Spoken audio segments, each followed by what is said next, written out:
네, 시편 23편은 다윗의 시입니다. 다윗의 목자의 노래가 되겠는데요. 다윗의 인생 고백이고 신앙의 고백이 되겠습니다. 1절에 보니까 여호와는 나의 목자시니 내게 부족함이 없으리로다. 그래서 여호와를 목자, 하나님을 목자라 그랬습니다. 여기 목자라고 하는 말은 또 양이 있다는 말이죠. 그러면 다윗이 목자 양은 어떻게 생각해냈을까? 자기가 목동 생활을 베들레헴에서 오래도록 했어요. 그래서 목자도 잘 알고 양도 잘 알거든요. 그래서 하나님과 나의 관계, 하나님과 우리의 관계, 하나님과 교회의 관계는 목자와 양의 관계다. 이렇게 이제 표현하게 되는 거죠. 그래서 여호와는 나의 목자다. 하나님, 그분은 누굴까? 창조주, 세상을 있게 하시는 분, 또 여호와는 언약을 하시는 분, 언약을 신실하게 지키시는 분, 또 여호와는 우리를 사랑해서 구원하시는 분. 그래서 세상 끝날에 하나님이 세상을 이처럼 사랑하사 독생자를 주셨으니 독생자 예수님을 보내서 예수님이 우리의 죄를 대신해서 십자가에 죽으시고 이제 이래가지고 나는 선한 목자다. 하나님은 선한 목자, 예수님은 선한 목자가 된다. 그랬습니다. 자, 그러면 이제 여호와를 목자로 모시게 되면 부족함이 없다 했는데 누리는 복락, 누리는 혜택이 뭔가 그랬습니다. 부족함이 없다. 그래서 부족함이 없는 것을 설명할 때 2절에 이렇게 말합니다. 그가 나를 푸른 풀밭에 누이시며 쉴만한 물가로 인도하시는도다 그랬죠. 여기 보면 이제 풀밭, 그러면 이거는 이제 풀 뜯어 먹는 양이니까요. 그 다음에 물가라고 하는 것은 그 양들도 물을 마셔야지 살겠죠. 그래서 이제 먹고 마시는 문제입니다. 그러면 이거는 뭐냐면 기본입니다. 기본. 예, 그래서 그 목자가 좋으면은 양들이 어떻게 되느냐? 배 안 고프고 목마르지 않다 그 말입니다. 그러니까 이제 우리로 말하면 뭐죠? 의식주. 우리가 먹고 마시고 입는 거를 전혀 문제 없이 하나님께서 책임져 주신다. 이런 말이 되겠죠. 그러면 우리에게 있어서 이게 감동적이냐? 우리는 양들 모르고 풀밭도 물가도 잘 모르거든요. 우리가 풀 뜯어 먹습니까? 우리는 여러 가지 좋은 음식을 먹잖아요. 그리고 수도꼭지가 있으면은 물이 줄줄 쏟아지는데 물가를 찾아서 헤매는 것도 아니고요. 그래서 실감이 잘 안 나는데, 근데 양의 입장에서는 이게 절실한 거고, 현실이고, 실감이 나는 거예요. 예, 더군다나 이 팔레스틴 땅은 어떤 땅이냐면, 사시사철 푸르른 땅이 아니에요. 굉장히 거친 광야거든요. 그래서 우리가 생각하는 것처럼 대관령의 양떼 목장에 가면 굉장히 거기 풀이 있고 양들이 있다 생각하는데, 그런 식의 그 푸른 풀밭은 아니죠. 이제 굉장히 메마르고 있다가, 비가 조금 오거든요. 강수량이. 그래서 비가 좀 오면은 풀이 이렇게 나오는 거예요. 그러면은 아주 메마른 흙과 돌덩이밖에 없는 이 광야가 이제 초록색으로 싹 덮이면서 바뀌어요. 그게 굉장히 감동적인 거예요. 예, 감동적인 거예요. 그리고 이게 또 먹을 양식이 되니까 참 배부른 거예요. 그래서 너무나 고맙고 굉장히 기적적으로 공급되는 그런 양식. 그러니까 우리가 날마다 그냥 밥상에 앉으면 별로 감동이 없잖아요. 근데 한 3일 굶었다가 밥상에 앉으면 감동이 생기죠. 이게 웬거냐 이런 생각이 들잖아요. 그럼 목마를 때 마시는 생수는 정말로 그 생수입니다. 생명의 생수입니다. 예, 배부를 때 먹는 물은 그냥 귀찮거든요. 예, 그래서 하나님께서는 그것을 책임져 주신대요. 그러니까 우리의 모든 생활을 넉넉하게 공급하시는 줄로 믿습니다. 일용할 양식을 주신다고 약속하셨잖아요. 그러니까 일용할 양식 속에는 먹고 마시고 입는 문제를 비롯해서 우리가 기본적인 건강, 그 다음에 기본적인 모든 생활에 대해서 안정적으로 공급되는 거, 이 약속이 있는데 선한 목자는 이 약속을 반드시 지키는 줄로 믿습니다. 그러면 여기서 이렇게 부족함이 없다라고 하는 것은 뭐냐 할 때 굉장히 많이 주신다라고 하는 뜻이냐. 많이 준다 해가지고 항상 만족한 건 아니거든요. 재벌이 만족합니까? 만족 안 해요. 권력 가진 사람이 만족합니까? 만족 안 해요. 그건 뭐냐. 만족이라고 하는 것은요, 그 마음에 자기가 적당한 정도를 누리는 것이 진짜 만족이에요. 그래서 하루 한 끼 잘 먹고, 그 다음에 이틀 굶고 이런 건 안 되는 거죠. 예, 하루하루 양식인데, 그것도 나누어서 3끼를 먹으면 그게 이제 부족함이 없이 넉넉한 게 되겠죠. 그렇습니다. 그러니까 여기서 부족함이 없다라고 하는 얘기는 그야말로 일용할 양식을 항상 공급해 주시고 그리고 이렇게 욕심이 없어요. 욕심이 없어요. 그래서 부모가 있으면요, 아이들이 욕심을 이유가 없습니다. 욕심 부릴 이유가 없습니다. 예, 엄마 배고파 그러면 항상 젖 주는데 뭐하러 젖을 막 많이 먹고 배탈이 납니까? 그럴 필요가 없죠. 그게 부족함이 없는 거예요. 얘야, 오늘 젖 실컷 먹고, 엄마 찾지 마라, 일주일 동안요. 그러면 얘는 안 되는 거예요. 안 되는 거예요. 그러니까 우리 마음에 작은 것으로도 만족할 수 있는 그런 것이 목자가 있으면 안심이 생기는 겁니다. 아멘? 목자가 있으면 안심이 생기는 거예요. 왜냐하면 언제라도 찾으면은, 그래, 풀밭이야. 여기는 물가야. 물가도 그렇죠. 막 폭포가 쏟아지거나 혹은 흙탕물이 막 계곡에 쏟아지는 거는 못 먹어요. 근데 이제 잔잔한 물가, 고여있는 물이거나 물이 조금씩 흘러가는 물가, 요런 데 오면은 넉넉하게 먹을 수가 있잖아요. 굉장히 평안하잖아요. 그런 겁니다. 그냥 막 소나기 확 쏟아진 다음에 1년 내내 그냥 가뭄이 오고 그런 거 아니거든요. 그래서 작은 것으로도 만족할 줄 알고, 빌립보서 4장 11절에 보면 내가 궁핍함으로 말하는 것이 아니니라 어떠한 형편이든지 나는 자족하기를 배웠노니, 지금 바울이 로마 감옥에 있는데 빌립보 교회에 편지 보내는 거죠. 나는 자족하다. 12절에 나는 비천에 처할 줄도 알고 풍부에 처할 줄도 알아. 모든 일 곧 배부름과 배고픔과 풍부와 궁핍에도 처할 줄 아는 일체의 비결을 배웠노라. 그러니까는 많이 줘도 배탈 안 나고 적게 줘도 불만 안 하고, 그게 이제 바울이 터득했던 일체의 비결이거든요. 그래서 우리가 목자를 따라가면 목자는 필요한 대로 적당하게 해줍니다. 그리고 양들이 별로 욕심이 없어요. 양들이 막 창고에다 쌓아놓고 목자 필요 없어요, 내가 되게 먹고 살게요, 그런 식으로는 안 합니다. 양들은 그냥 오늘 주시는 대로 먹고 또 그 다음날 또 먹고, 그리고 언제라도 목자를 찾으면 목자가 다 공급을 해주고, 이렇게 평화롭게 만족스럽게 살아가는 일상의 생활을 하나님께서 우리에게 보장해 주시는 줄로 믿습니다. 잠언 30장 9절에 내가 배불러서 하나님을 모른다, 여호와가 누구냐 할까 하며, 그러니까 이제 배부른 사람이 이렇게 되죠. 배부르니까 내가 교회는 뭐하러 가는데, 내가 기도는 뭐하러 하는데, 난 다 됐는데 이러거든요. 이러다가 망해요. 배 터져버려요. 배 털라고. 그 다음에 혹 내가 가난하여 도둑질하고 내 하나님의 이름을 모욕되게 할까 두려워함이니다. 그래서 너무 배고파 버리면요 또 실수해요.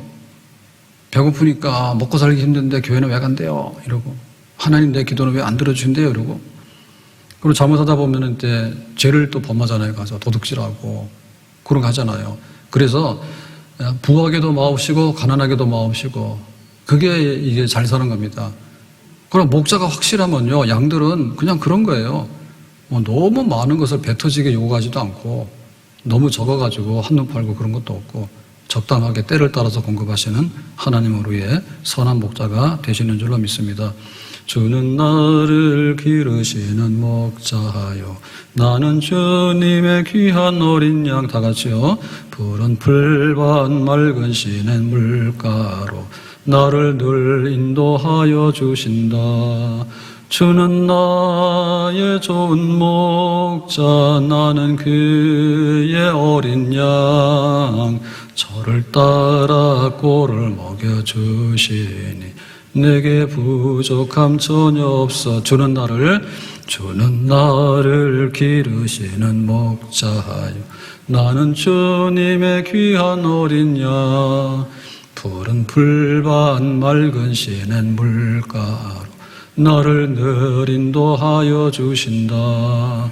주는 나의 좋은 목자, 나는 그의 어린 양. 저를 따라 꼴을 먹여주신 내게 부족함 전혀 없어라.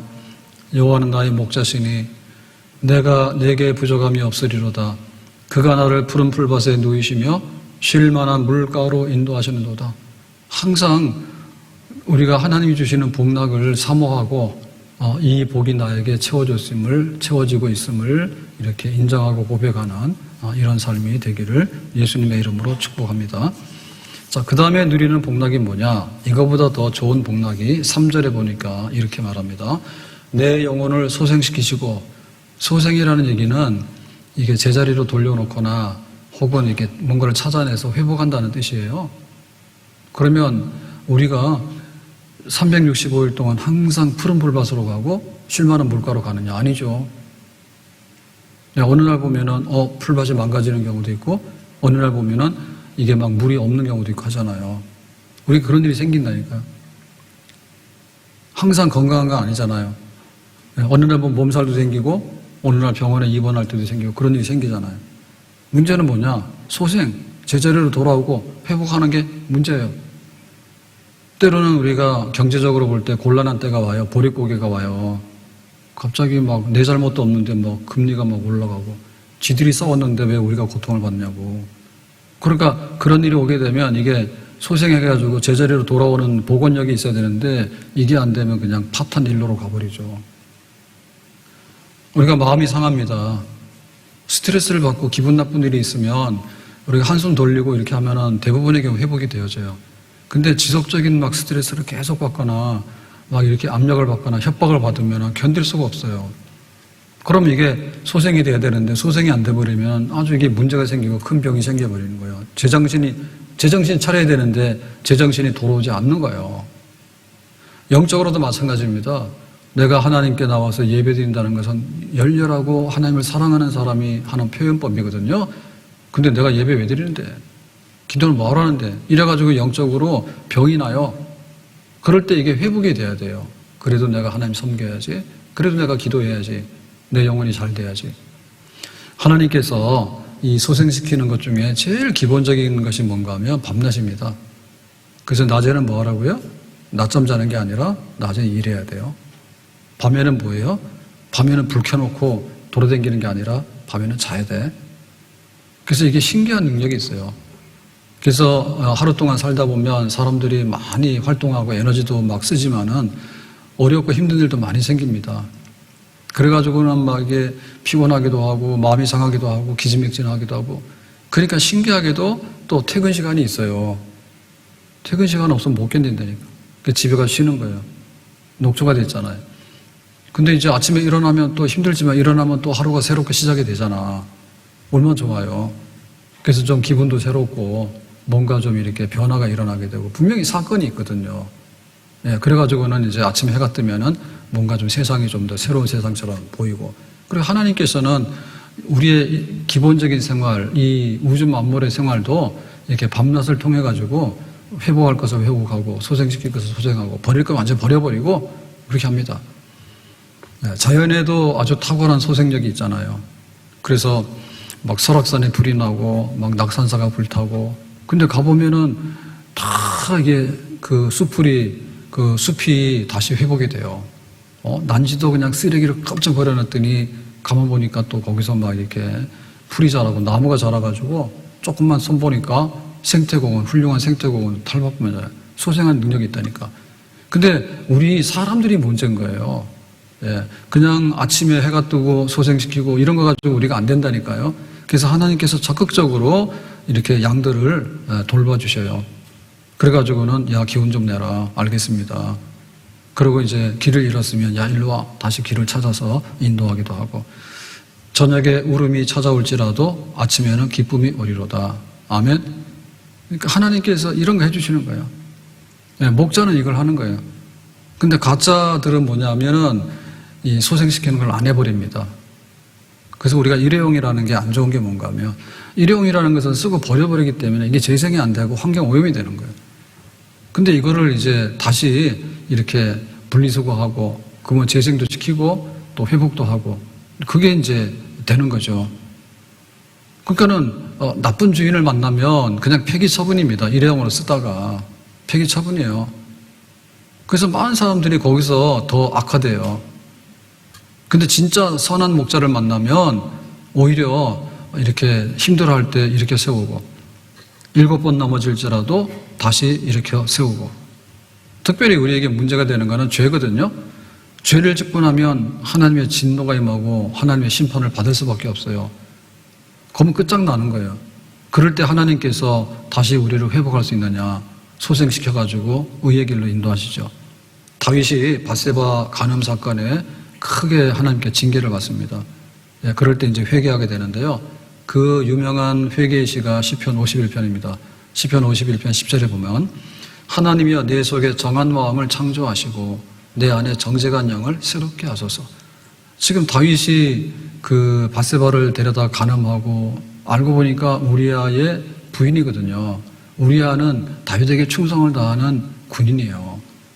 그러니까 자기 수하의 군인을 정말 부인을 뺏어가지고 그걸 은폐하기 위해서 그 우리아를 내몰아서 죽이게 하고, 다윗이 얼마나 마음이 부정하고 얼마나 영적으로 사탄의 영으로 잘못되어 있습니까? 근데 하나님 이거 좀 고쳐주세요. 나를 좀 소생시켜주세요. 그렇게 하거든요. 11절에 나를 주 앞에서 쫓아내지 마시며, 그 하나님이 우리가 죄를 짓고 그러면 너 나가 그래서 쫓아버립니다. 멀리 그냥 던져버립니다. 그럼 어떻게 돼요? 쫓겨나면 우리는 영영 돌아올 길이 없잖아요. 근데 하나님께서는 그게 아니에요. 주의 성령을 내게 거두지 마시고 쫓아내지 마시고, 그러면 다시 이렇게 소생해서 회복시키는 거예요. 회개하는 사람들한테. 12절 주의 구원의 즐거움을 내게 회복시켜 주시고, 그러니까 옛날의 기쁨과 즐거움을 내가 다시 한번 누릴 수 있도록 해주세요. 하나님은 좋으신 분이에요. 다윗이 늘 찬송하면서 기뻐하며 살았잖아요. 근데 죄의 구덩텅이에 빠지고 나니까 그런 게 없어졌잖아요. 그러니까 그 옛날의 영적인 기쁨을 다시 한번 회복해 주세요. 자원하는 심령을 주사 나를 붙들어 주세요. 내가 다시 한번 주님을 열렬히 사랑할 수 있는 처음 사랑을 회복해 주세요. 이러니까 하나님께서 해주셨거든요. 이게 선한 목자이기 때문에 이게 가능한 겁니다. 회사에서는요, 계약을 맺었는데요, 뭔가 조금 계약에 위반되거나 기존에 모자라면요, 그냥 무슨 탈을 잡더라도 그냥 없애버려요. 그리고 이 세상에는 병들면은 그냥 이렇게 죽어나가지 어떻게 할 수가 없어요. 낙오자가 되잖아요. 사회에서도 구제하는 길이 많이 있어요. 여러 가지로 구제를 하고 하지만은 더 이상은 못해요. 더 이상은 못해요. 그래서 우리가 고독사가 웬 말이냐, 복지국가가 됐는데 아무리 복지국가가 되더라도 국가가 책임지지 못하는 것들이 너무 많아. 그 돈은 퍼줬지만은 그 사람이 지금 죽었는지 살았는지는 국가가 다 가서 검사를 할 수가 없는 거예요.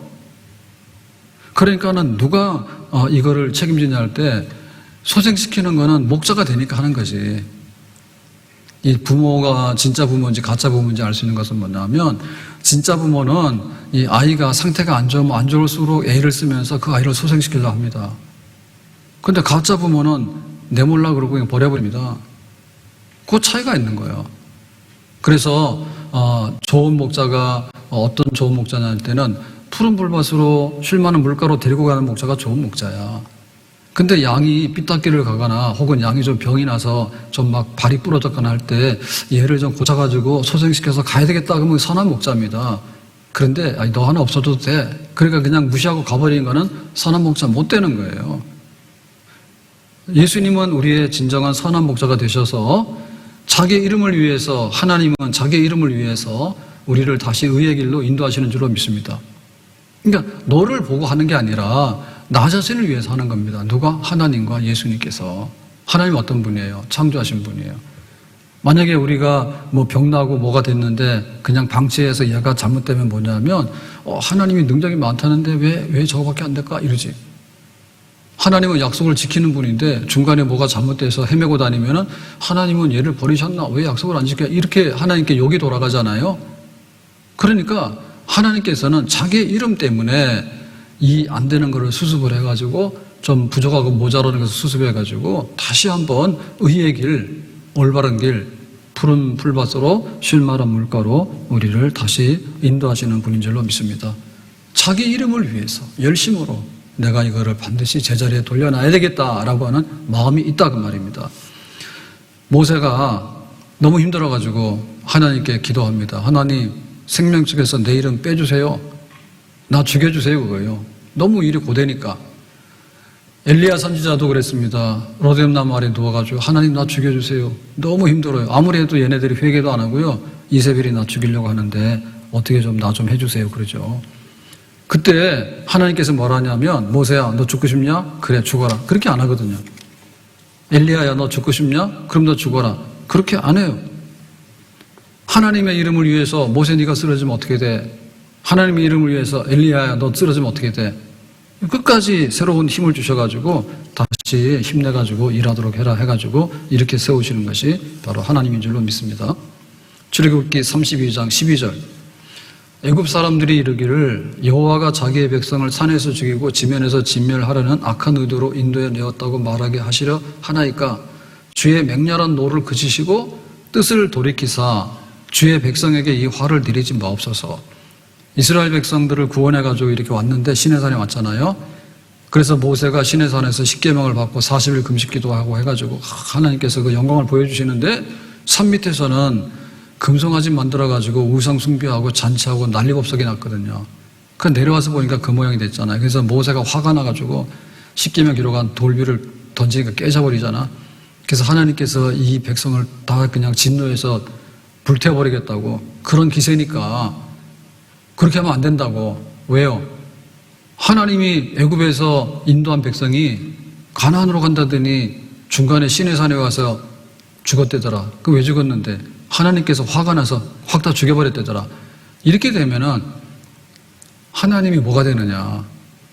하나님의 그 이름, 하나님의 약속, 그거가 세상 사람들에게 의심받거나 비난받지 않도록 하나님의 이름을 위해서 이 백성을 한번 용서해 주시기 바랍니다. 그렇게 해서 하나님께서 또 참고 참으셔서 그 백성들을 잘 인도해 주셨죠. 그래서 우리도 보면은 우리의 가는 길에 이런 일들이 굉장히 많습니다. 항상 푸른 불밭이나 항상 실만한 물가가 아니라 때로는 내가 원치 않는 상황에서 고통을 받거나 부러지거나 상처가 나거나 그럴 때 선한 목자가 와가지고 우리를 다시 끌어서 싸매가지고 인도하신 은혜가 있는데 우리가 이와 같은 은혜를 꼭 누릴 수 있기를 예수님의 이름으로 축복합니다. 그러려면 뭐가 되냐면 목자와 양의 관계가 더 좋아져야 돼요. 좋을 때 좋은 관계는 좋은 게 아닌 거예요. 우리가 어려울 때, 내가 길을 잃고 헤맸을 때 그때 진짜 목자를 찾아야 돼. 지금 나에게 주님의 인도하심이 필요합니다. 지금 나에게 주님의 보호하심이 절대적으로 필요합니다. 주님 나와 함께해 주시기를 바랍니다. 그렇게 주님을 요청하는 거죠. 그러면 주님께서 우리를 다시 한번 품 안에 품으시는 산 역사를 드러내 주시는 줄로 믿습니다. 내가 너를 지명하여 불렀나니 너는 내 것이라. 강 가운데 지나든지 물 가운데 지나든지 불 가운데 지날지라도 해를 받지 않도록 하겠다. 선한 목자 되신 우리 주 항상 인도하시고 다 같이 합니다. 푸른 불 고운 곳에 우리 먹여주소서. 선한 목자 구세주여 항상 인도하소서. 선한 목자 구세주여 항상 인도하소서. 선한 목자 되신 우리 주 항상 인도하소서. 푸른 불밭 좋은 곳에서 우리 먹여주소서. 선한 목자 구세주여 항상 인도하소서. 선한 목자 구세주여 항상 인도하소서. 자, 이제 더 하나님께서 우리에게 어떤 복락을 주시는가. 목자가 4절에 가니까 더 귀한 은총을 주시는데요. 내가 사망의 음침한 골짜기로 다닐지라도, 여기에 사망의 음침한 골짜기는 뭐냐? 이거는 죽음의 그림자가 드리운 가장 어둡고 흑암이 가득한 최상급의 위기 상황.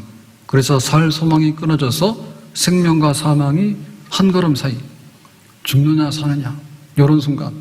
그러니까 이런 순간에 있을 때 그때 해를 드려야 하지 않을 것은 주께서 나와 함께 하심이라. 주님께서 나를 선한 목자가 인도 보호해 주신다. 믿습니까? 우리가 이걸 보면 처음에는 이렇게 좋은 곳으로 인도해요. 그런데 우리가 천국 가는 그날까지 항상 고속도로만 있는 건 아니에요. 가다 보면 막히는 길도 있고, 가다 보면 국도도 있고, 가다 보면은 진짜 오도 가도 못하는 막다른 길도 있고, 그렇죠. 그때 어떻게 한다 했습니까? 소생시키고 자기 이름을 위해서 다시 의의 길로 인도하신다 했죠. 이게 은혜예요. 근데 뭐 이게 국도나 뭐 이렇게 꼬부랑길이 문제가 아니라 어떨 때는 구덩이에 빠지는데 골짜기, 깊은 골짜기로 가는데 사망의 음침한 골짜기입니다. 여기서는 뭐 살 소망이 없어 보이는 그런 골짜기에 던져질 때가 있어요. 사실 많아요. 살아있다고 하는 것은 죽어있다고 하는 것이 항상 배경이 되어 있거든요. 살아있다고 하는 것은 죽어 있는 것이 항상 배경이 되어 있는 거야. 우리가 감기가 걸리지만 감기 걸리는 게 문제가 아니라 어떨 때는 폐렴을 알아요. 근데 어떨 때는 폐렴을 아는 게 문제가 폐암을 알아요. 등급이 달라요. 마지막에는 이 사망이 항상 도사리고 있어요. 위기 상황이. 그래서 옛날에 아이들은 100일잔치도 하고 돌잔치도 했잖아요. 지금은 100일잔치, 돌잔치를 굳이 많이 할 필요가 있을까요? 애들은 울고 엄마들은 좋아서 좋아하더라. 별로 할 필요가 없죠. 왜냐하면 옛날에는 출산하다가 산모가 죽고 아이가 죽는 경우가 많았어요. 그냥 이렇게 잘못되는 경우 많잖아요. 출산하다가. 위험하잖아요. 지금 의학이 그렇게 발달해도 산부인과 왜 안 하려느냐. 의료사고가 굉장히 많아요. 그거 안 하려는 거예요. 잘못되면 막 인생을 망친단 말이에요. 의사들도. 그 다음에 유아 사망률이 너무 많았어요. 그러니까는 하나둘 해가지고 100일 동안 살아있는 게 기적인 거예요. 그러니까는 축하하는 겁니다. 또 1년을 살았어. 얘가 봄, 여름, 가을, 겨울 지내. 이게 신기한 거예요. 그러니까 돌잔치 하는 거예요. 지금 어때요? 웬만해서는 안 죽습니다, 애들이. 그러니까 굳이 그렇게 애들 데리고 가가지고 막 울리면서 어른들 좋아할 이유가 별로 없어. 애 안 죽으니까. 우리 평균 수명이 엄청 늘어나가지고 60살 되면은 아이고 오래 살고 복 받았다고 회갑잔치를 했는데 지금은 회갑잔치가 욕이요. 와서 여기 앉으라고 회갑잔치하라고 완전히 노인 취급해버리면요 기분 나빠한다니까. 오래 못 살았다니 사람이. 우리 속에 죽음의 어떤 기운들이 얼마나 많은지요. 사고사도 많고 그 다음에 객사 여행 갔다가 잘못돼가지고 한 것도 많고 그 다음에 전쟁 나가 죽은 사람 굉장히 많아요. 그래서 사는 사람을 보면은 굉장히 평균 수명이 높거든요. 근데 의외로 중간에 없어진 사람들 굉장히 많아요. 이 세상은 그런데요. 사망이 음침한 골짜기예요. 근데 여기서 이 목자가 딱 이거를 인도하고 보호하는 거 하느냐. 그거 진짜 목자입니다. 진짜 우리가 혜택을 받는 겁니다. 복락을 누리는 겁니다. 이거를 해주느냐. 예수님께서 나는 선한 목자다. 나 하나밖에는 선한 목자가 없다 그랬잖아요. 왜? 양들을 위해서 목숨을 내주는 거는 나밖에 없다고.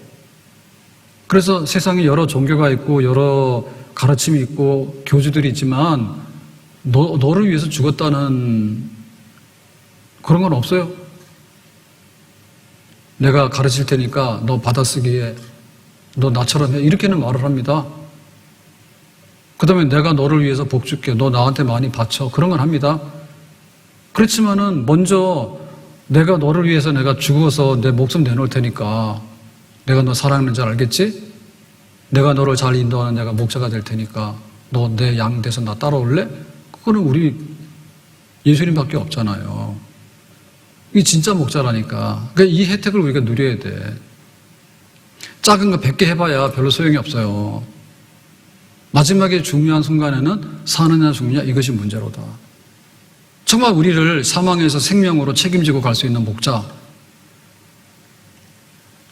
여기 팔레스타인 땅에는 이렇게 양들을 치고 할 때 목자가 이 기혈병 그런 게 아니거든요.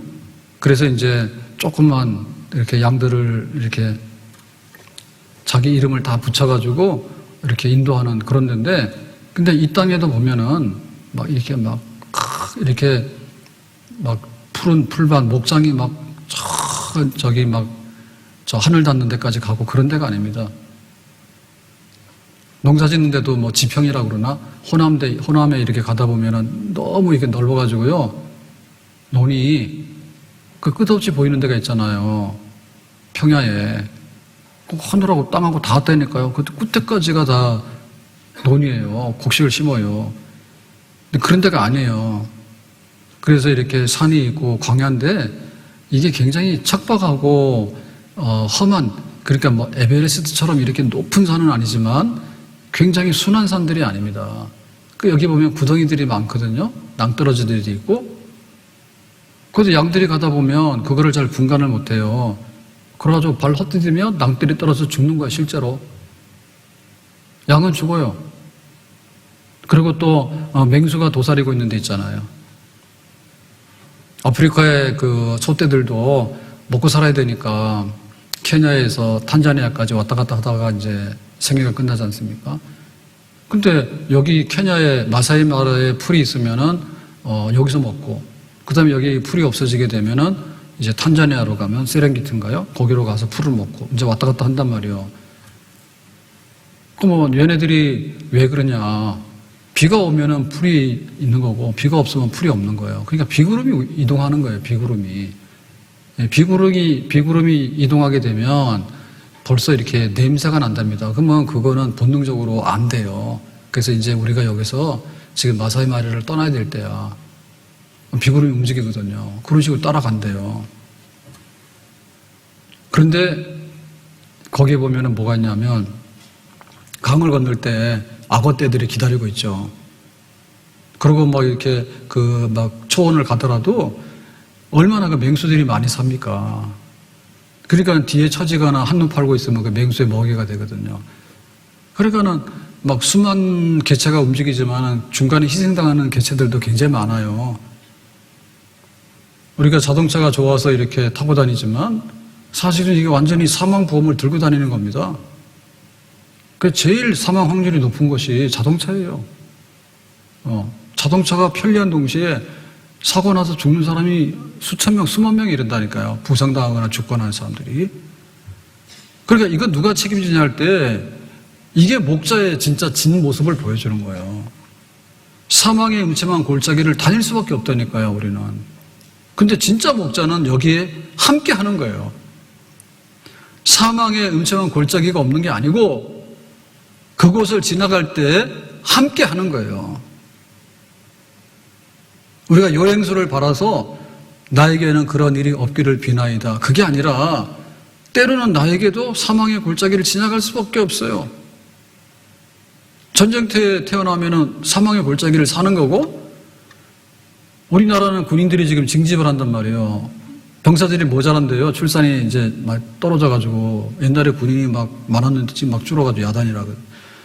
일단 군대 간다 그러면은 내 목숨줄을 맡겨놓고 가는 거예요. 내 목숨이 아닌 거예요. 그런 것이 우리의 현실이에요.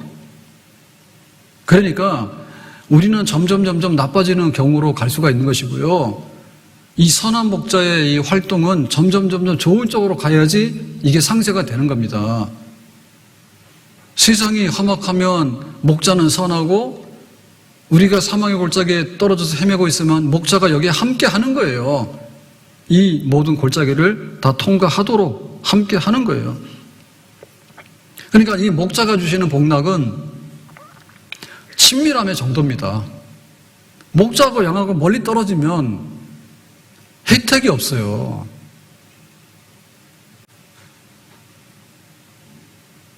우리가 살아가면서 좋은 조건이 뭐냐면 아이들을 키울 때는 학군이에요.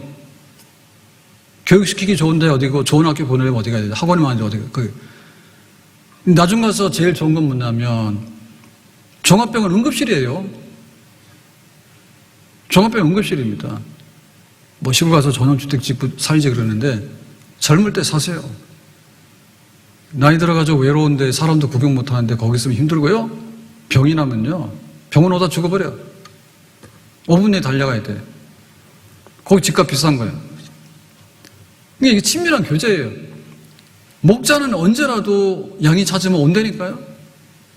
푸른 풀밭 쉴 만한 물가 있을 때는 옆에 붙어 있잖아. 근데 우리가 뭐가 잘못돼가지고 구덩이에 빠졌거나 헤매고 다닐 때는 떨어져 있으니까 우리가 목자를 찾아야죠. 그 목자가 소생시키러 오잖아요. 우리가 사망의 골짜기 있잖아요. 죽기 살기로 목자를 찾아야죠. 죽기 살기로 목자를 찾아야죠.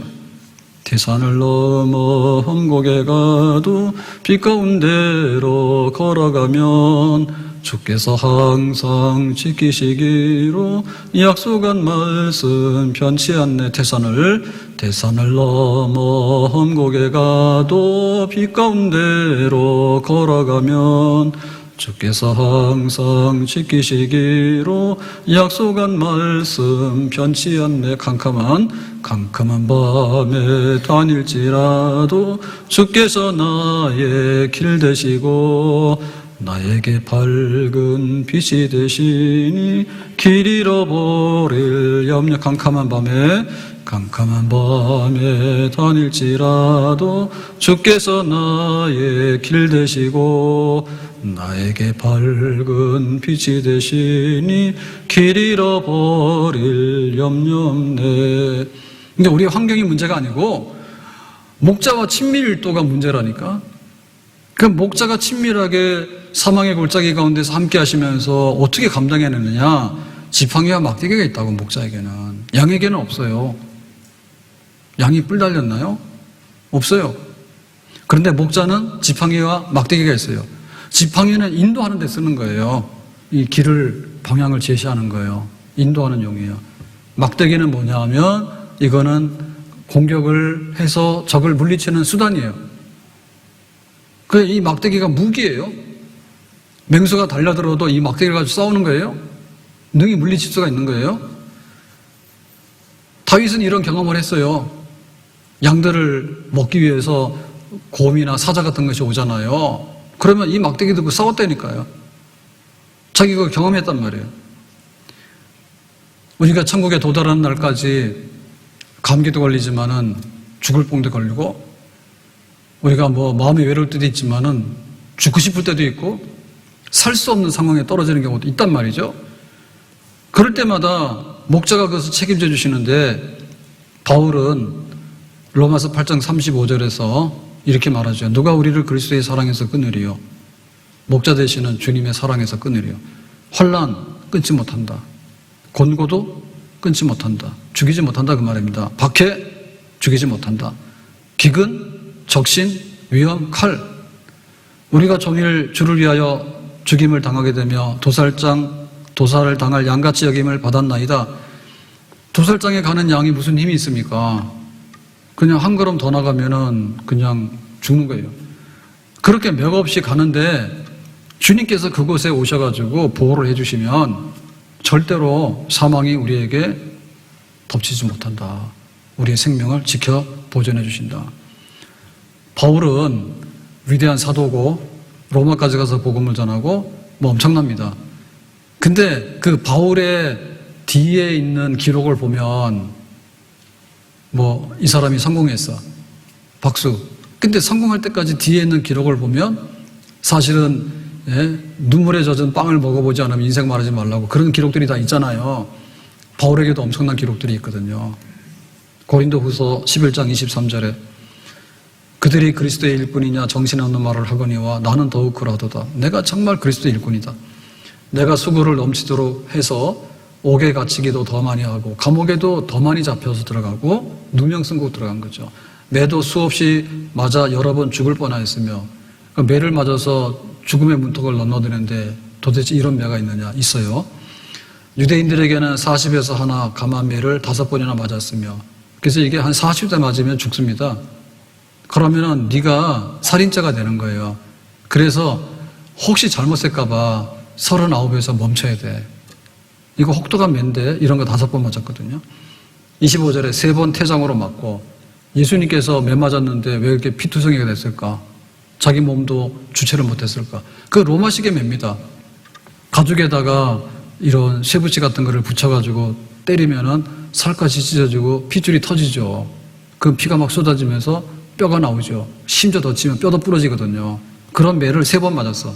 그럼 나중에 뭐가 될까? 몸에 그 흔적, 상처가 남겠죠. 만신창이가 된 이 상처들이 바울의 몸에 남겠죠. 죽지 않고 살아나더라도 그거 3번 맞았고 한 번 돌로 맞고 이 돌은 딱 돌멩이 하나가 아니라 여러 사람들이 이 사람은 신성모독이기 때문에 쳐 죽여라 해서 던지는 돌인데 이거 맞아가지고 바울이 죽었어요. 그 던졌는데 알고 보니까 죽은 게 아니라 바울이 하나님의 은혜로 살아나서 그런 경우 3번 파선 일주일을 깊은 바다에서 지내고 배가 부서져가지고 이렇게 표류하는 게 일주일 이런 거를 3번이나 경험을 했고 여러 번 여행하면서 강의 위험과 강도의 위험과 동족의 위험과 이방의 위험과 신의 위험과 광야의 위험과 바다의 위험과 거짓 등의 위험을 당하고 그러니까 이 위험은 적당하게 위험이 아니라 아주 그냥 사망의 골짜기에서 죽느냐 사느냐라고 하는 그런 위기의 의식이 있는 위험 그겁니다. 그럼 강을 건너는데 다리가 있어요? 배가 있어요? 그 다음에 강도들이 도사리고 있는데 여행객들 털면은 먹잇감이잖아요. 치안이 있습니까? 없어요, 그 당시에는. 그 다음에 이방인의 위험이 있죠. 가서 아테네에 가서 혹은 또 에베소 가서 복음 전하니까 에베소 사람들이 열렬하게 회개하고 돌아왔다고. 그러니까 뭐예요? 에베소에 아데미 신을 섬기는 사람들이 뿔났죠. 바울 때문에 먹고 살기 힘들다. 바울 죽이라 해가지고 폭동이 일어나잖아요. 그때도 죽을 뻔했다고. 광야의 위험과 이게 여행하는 길인데요. 이 길이 끝이 없으면 중간에서 주저앉아서 죽어요. 실종, 바다의 위험과 등등. 27절에 수고하며 애쓰고 여러 번 자지 못하고 줄이며 굶주리고 여러 번 굶고 춥고 헐벗었네. 그러니까 여기서 그야말로 그 생명줄이 달랑달랑하는 그냥 목숨줄이 끊어지기 쉬울 정도로 배고프고 허기지고 춥고 노숙하다가 추우면 죽는 거죠. 동사. 그런 상태에서 얼마나 많은 날들을 잠 못 자고 이 위태로운 상태를 겪으면서 왔는지. 그러나 나의 달려갈 길을 다 가고 내가 선한 싸움을 싸웠다. 왜? 그리스도 예수 안에 있는 하나님의 사랑 때문에. 예수님 누구? 예수님은 선한 목자. 사망의 골짜기를 지날 때 목자가 있으면 살고 뜻을 이루는 겁니다. 복제의 땅으로 가는 겁니다. 근데 만약에 거기서 목자가 땀만 품어버리고 아니 나 모르겠다. 내가 너를 위해서 대신 죽냐. 내가 다른 건 다 줄 수 있지만은 너 살리기 위해서 나 죽는 거는 못한다 그거지. 제가 며칠 전에 말씀드렸는데 여기 변전소 옆에 가면은 반려동물 공원 세운 데 있잖아요. 그래서 제가 어제 지나가면서 다시 확인했는데요. 그 공원이 확장된 건 아니더라고. 예, 길에서 보니까 엄청나게 큰 공사를 하고 있는데 원래 거기 반려견들 놀이터 훈련장이 있었어요. 거기 공원에. 근데 진입하는 도로하고 주차장을 굉장히 넓게 했더라고. 그래서 큰 공사가 있는 줄 알았는데 하여튼간에 주차장을 확대했어. 그러니까는 개 잘 살아야지. 개 주인도 잘 살아야지. 근데 뭐라고? 내가 아무리 사랑하고 아끼더라도 개는 목자가 아니겠지. 설마. 회사에서 나한테 월급 준다고 해서 회사가 목자입니까? 노사관계로 인해 가지고 계약 맺은 계약의 파트너지 무슨 목자야? 그러면 부부간에 사랑해가지고 도장 찍고 혼인신고해서 살잖아. 남편이 목자고 아내가 목자입니까? 목자 아니에요. 어림도 없어. 대신 죽는 사람 봤어요? 있긴 있는데 다 대신 죽을 거야. 그렇게 하세요. 그 목자는 잘 없어요. 그냥 그렇고 그런 관계예요. 국가가 나를 부른다고 싸우러 나가야 되지.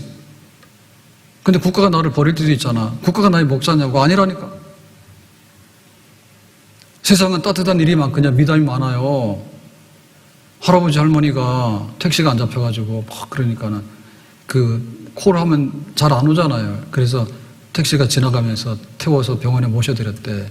그랬더니 할머니가 뭐 10,000원인가를 기사분 몰래 놓고 내렸대. 그러니까는 미담이죠, 미담. 근데 세상에는요, 그런 미담만 있는 게 아니라요, 거기서 강도짓도 일어나거든요. 흉악한 일 많이 벌어져. 그러니까 우리의 목자가 뭐냐 할 때, 목자를 진짜 찾아야 돼.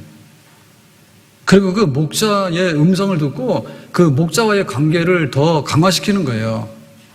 푸른 불밭으로 가면 좋지. 그럴 때는 좀 한눈 팔아도 되거든요. 근데 우리가 길을 잃어서 헤매일 때는 뭐냐면, 목자를 불러가지고 다시 의의 길로 인도해주세요 해야 된다니까. 근데 진짜 사망의 골짜기 뚝 떨어져 버린 거야, 어느 날 보니까. 그럴 때는 죽기 살기로 찾아야 돼. 목자를 우리가 찾아야 되는 거야. 목자는 항상 준비하고 있어요. 변함이 없어요. 예수님은 어제나 오느니라. 아멘. 괴로운 인생길 가는 몸이 평안히 쉴 곳이 아주 없네. 걱정과 고생이 어디는 없으리. 돌아갈래 고향 하늘나라. 광야에 찬바람 불더라도 앞으로 남은 길 멀지 않네. 산 너머 눈보라 세차게 불어도 돌아갈래 고향 하늘나라. 천국 가는 길이 험하고 때로는 사망의 골짜기도 있고 결국에 우리 육신은 사망의 골짜기를 통과해야지 천국으로 가는 줄로 믿습니다. 우리의 목자, 주님이 날 위해서 죽으셨으면 나도 주님을 위해서 죽을 수 있는 이러한 친밀한 목자와 양의 관계가 있으면 우리는 복락을 누리는 거예요.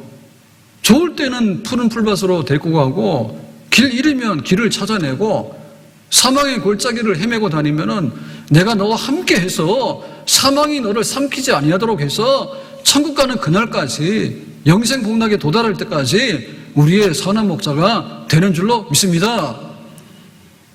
세상에 좋은 사람 만나야 되고 좋은 가족을 만나야 되고 좋은 직장을 만나야 되고 좋은 나라를 만나야 되고 다 만나야 되죠. 그러나 마지막까지 우리를 버리지 않는 목자는 누구냐? 목자는 설마 무당이 목자겠습니까? 설마 무당이 우리에게 좋아 보이는 그 사람이 목자가 되겠냐요? 그냥 좋은 사람일 뿐이지, 고마울 뿐이지 목숨 내놓는 목자는 없습니다. 우리의 신앙생활이 목자를 열렬히 사랑하고 따라가는 정말 주님을 놓치지 않고 주님을 목적에서 따라갈 수 있는 그런 목자가 되어서 양이 되어서 그 복락, 풍성한 복락, 마지막에 누릴 수 있는 복락까지를 다 누릴 수 있기를 예수님의 이름으로 축복합니다. 기도합니다.